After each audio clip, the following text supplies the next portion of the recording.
हजरत खिजर का असल नाम रिवायात के मुताबिक बलिया बिन मलकान बयान किया जाता है, लेकिन इन्हें अल-खजर के लक़ब से जाना जाता है।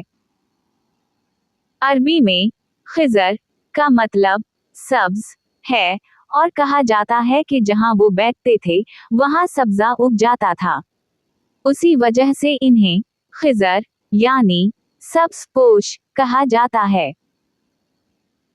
बाज मफसरीन का मानना है कि हजरत खिजर एक ऐसे नबी थे जिन्हें अल्लाह ने खुसूसी इल्म अता किया, जबकि कुछ इन्हें वली या फरिश्ता भी तसव्वुर करते हैं।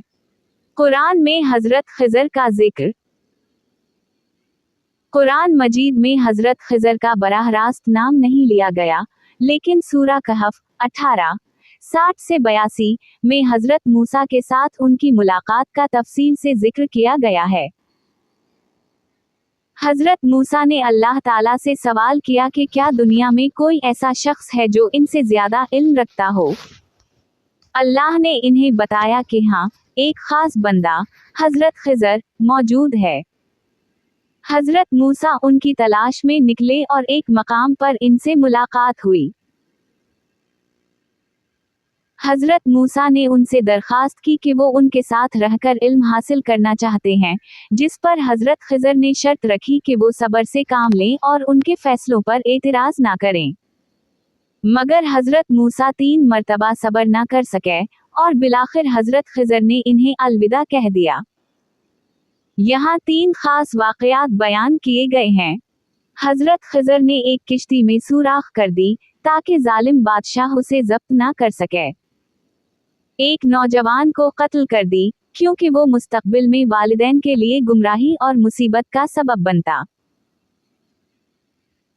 एक दीवार को बल्ला मुआवजा दुरुस्त कर दी क्योंकि इसके नीचे यतीम बच्चों का खजाना दफन था और अगर दीवार गिर जाती तो खजाना जालिम लोगों के हाथ लग जाता। ये तीनों वाक़यात हजरत खिजर के गैर मामूली इल्म और अल्लाह की तरफ से दी गई बसीरत की निशानदही करते हैं। क्या हजरत खिजर जिंदा हैं? हजरत खिजर के बारे में 2 मुख्तलिफ नजरियात पाए जाते हैं। वो अब भी जिंदा हैं। कई इस्लामी उलमा और सौफी का मानना है कि हजरत खिजर को अल्लाह ने एक तवील जिंदगी अता की है और वो आज भी जमीन पर मौजूद हैं। मुख्तलिफ सूफी रिवायात में जिक्र मिलता है कि नेक बंदे खास मौके पर हजरत खिजर की जियारत से फैज याब होते हैं। कुछ उलमा का मानना है कि वो इमाम मेहदी के ज़ुहूर के वक्त भी मौजूद होंगे और उनकी मदद करेंगे। वो वफात पा चुके हैं।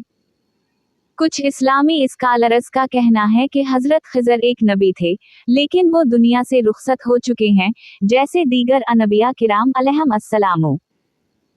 चूंकि कुरान में ये जिक्र नहीं कि वो क़यामत तक जिंदा रहेंगे, इसलिए उनके जिंदा होने पर हतमी राय नहीं दी जा सकती। हजरत खिजर की रूहानी हैसियत। हजरत खिजर को बाब अल इल्म यानी इल्म का दरवाजा कहा जाता है, क्योंकि उनके पास आम इंसानों से हटकर अल्लाह की तरफ से दिया गया खास इल्म था। वो सूफियाए किराम और औलिया अल्लाह के लिए एक रूहानी रहनुमा समझे जाते हैं और कई बुजुर्गों का कहना है कि इन्हें हजरत खिजर की जियारत नसीब हुई। मशहूर रिवायत के मुताबिक हजरत खिजर अक्सर समंदरी किनारों, बयाबानों और तन्हाई में इबादत करने वाले दरवेशों की मदद करते हैं। हजरत खिजर और इमाम मेहदी। बाज़ रिवायात में बयान किया जाता है कि हजरत खिजर इमाम मेहदी के ज़ुहूर के वक्त उनके साथ होंगे और उनकी हुकूमत के क़याम में मदद करेंगे। इस अक़ीदे की बुनियाद ये है कि हजरत खिजर की जिंदगी को अल्लाह ने तूल दिया है ताकि वो खास मौके पर अल्लाह के नेक बंदों की मदद करें। नतीजा, हजरत खिजर एक पुरस्कार और गैर मामूली शख्सियत हैं, जिनका जिक्र कुरान, हदीस और सूफियाना रिवायात में मिलता है। वो हजरत मूसा के उस्ताद थे और इन्हें इल्म लदनी अता किया गया था। बाज़ उलमा का मानना है कि वो अब भी जिंदा हैं और नेक लोगों की रहनुमाई करते हैं। उनकी शख्सियत आज भी दुनिया भर में मुसलमानों के दरमियान एक खास अकीदत व एहतराम का दर्जा रखती है और उनसे मुताल्लिक़ रिवायात सोफिया और अहल मारिफत के हलकों में बहुत मशहूर हैं।